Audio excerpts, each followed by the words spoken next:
Good evening, Scotsman viewers. We are back at the heart of the Edinburgh Fringe this evening, under the sun, with Tom Lucy, who showed reluctant millennial. Come on, mate.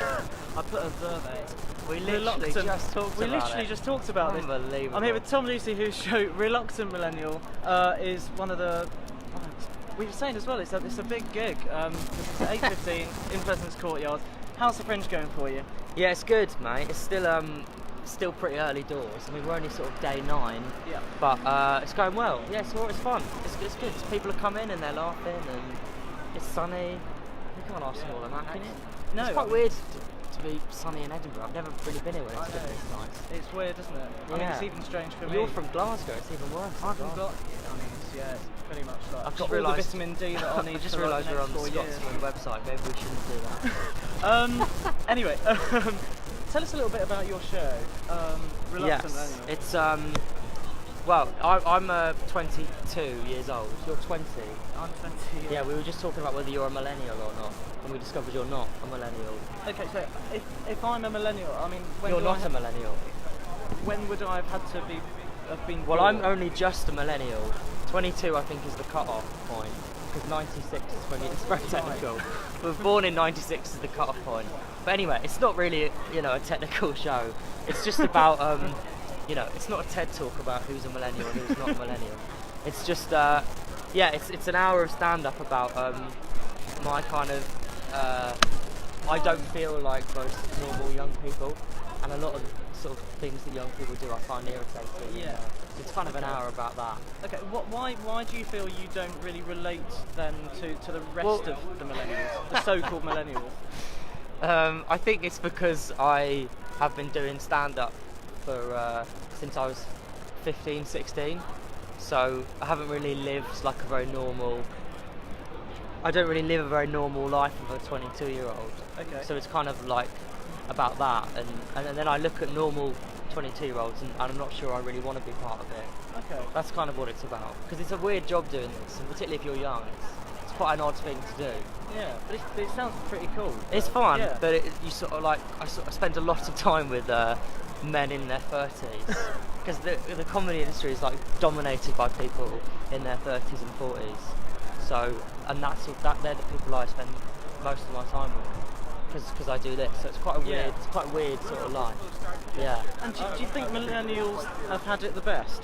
Do you think being a millennial, having lived through the millennial time, the millennial epic, do you think they had it the best? Millennial Epic's a better name for the show, actually. We should change it to that. I don't think so. No, I don't think so. I think it's quite hard to be a young person now, isn't it? I think it's quite. Why is that? I don't know. I just, people always talk about like the housing thing, trying buying houses, and it was weird.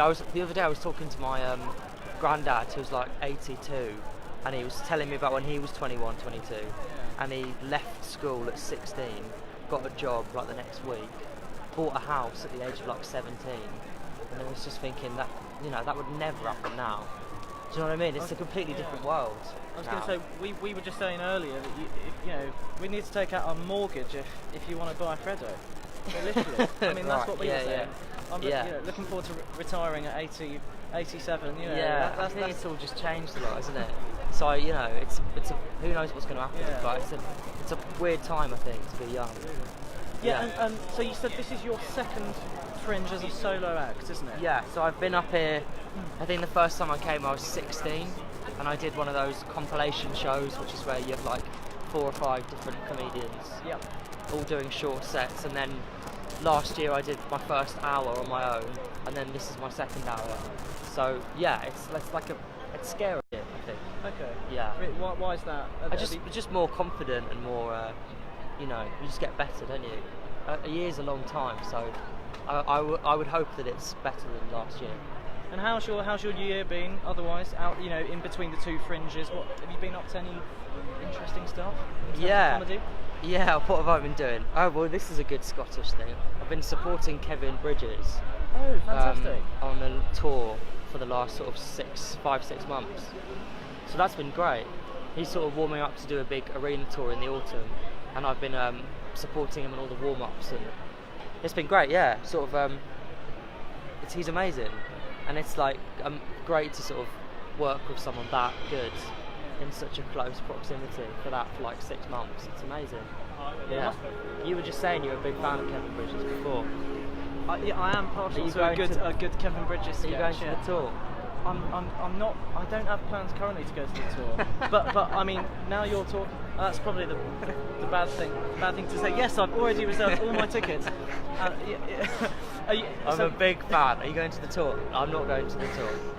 No, but I like seeing his clips and everything like that. Yeah, he's great, and his new shows are like phenomenal. So it'll be great. Excellent. Yeah. Excellent. And so it's your second time as a solo act at the Fringe, but your 5th Fringe, is that right? Yes, I think so. Yeah, I think I was 17 when I first came. So yeah, fifth Fringe. Yeah. I mean, that's quite young. 17. Yeah. Is that young? Well, I don't know, because I think there's a lot of young people here, aren't there? I think there's probably too many young people here. Too many. I'm joking. But there's a lot of like young sort of policemen over there. There's a lot of young sort of drama students around, aren't there? I don't know if you've had the pleasure of walking down the Royal Mile yet, but it's just wall-to-wall drama students acting out various things. So yeah, there's a lot of young people there. So I don't think it's that weird to come at that age. Okay. Fair enough. And what is it that you love about Edinburgh? Because I mean, you don't have a Scottish accent. I mean, neither do I. Well, I'm not Scottish. You're not Scottish. Yeah. Where is it you come from? London. And what is it that you? Maybe I should pretend to be Scottish for the month. That might help me actually. It's not a bad idea. You're not from Scotland, either, are you? I'm not from Scotland. Where are you from? I was born in Hertfordshire. Hertfordshire. Yeah. Max there by the sounds of it. I've got nothing against Hertfordshire. Oh goodness. That's all right. Yeah, probably better if I said North London. Okay. Final question. What is it you love so much about Edinburgh? Well, I was saying this to someone the other day. It's an incredible city, really, isn't it? Like, yeah. Even like regardless of the Fringe, it's so nice here. And I've been here a lot when it's not the festival to do gigs, and it's amazing. And they've got like some of the nicest places to do comedy, and like the Edinburgh Playhouse, I think, is like the best. It's amazing. It's a great venue. And the Fringe is obviously breeding ground. You kind of, if you're a young comedian, you kind of have to come here and do shows. And everyone's here for the month, and it's kind of like a summer camp for comedians. It's just fun, and yeah, it's great. I think if you're into comedy and you're young, and there's nowhere better to be, really. Absolutely. It's amazing. Okay, I think we're almost out of time, but can you just recap for us, where can we find you this year's Fringe? Okay, that's very close. I'm doing a show in the Pleasance Courtyard at 8:15, and it's called Reluctant Millennial, without the Reluctant Millennial. Reluctant Millennial. Excellent. Tom Lacey. Tom Lucy.